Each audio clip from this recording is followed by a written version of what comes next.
tonight, a follow-up to our report on refugees from war-torn Ukraine now safely living in Santa Barbara County. The Kornichuks joined family here about a month ago. Their arrival happened because of relatives and locals who played a critical role in getting them to safety. Слава йому, що ми маємо сьогодні можливість бути в домі Господньому. A congregation of mostly Ukrainian immigrants gathers here near Goleta twice a week. Many at the First Ukrainian Evangelical Baptist Church are praying for protection for their bombarded homeland more than 6,000 miles away, praying for peace and an end to Russia's invasion. I left Soviet Union 27 years ago.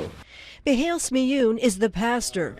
Walter Polachek is one of roughly 70 members. Both men came from the western part of Ukraine. Most of the members from this church came from Rivne.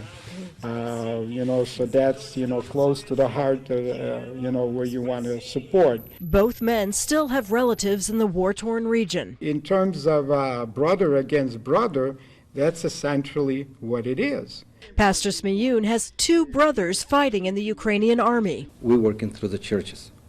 We're working as much as we can. Polachek says he is more involved on a national level.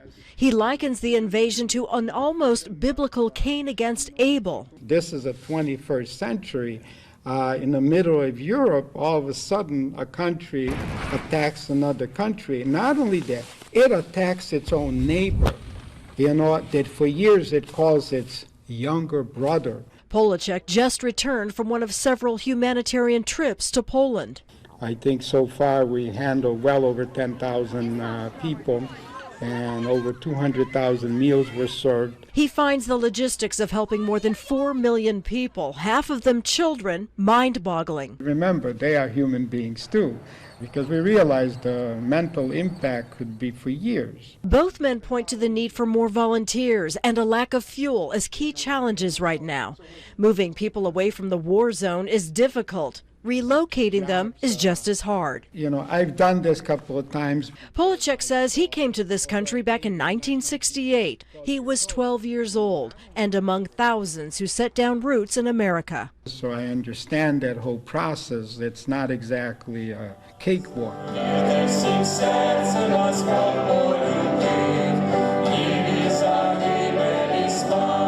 Once Ukrainians arrive here, Pastor Smiyun and his congregation help refugees navigate local permits and red tape. The Kornichuk family is now staying with church members in Goleta.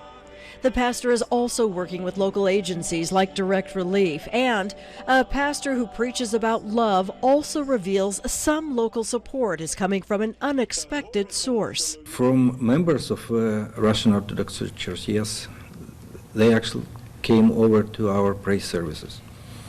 Yeah, a couple of people came over, but to leadership, no.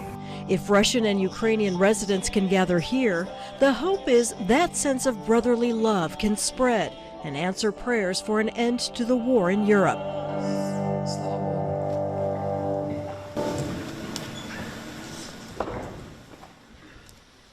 Pastor Smiyun says the church is now focused on helping refugees in the Donbas region.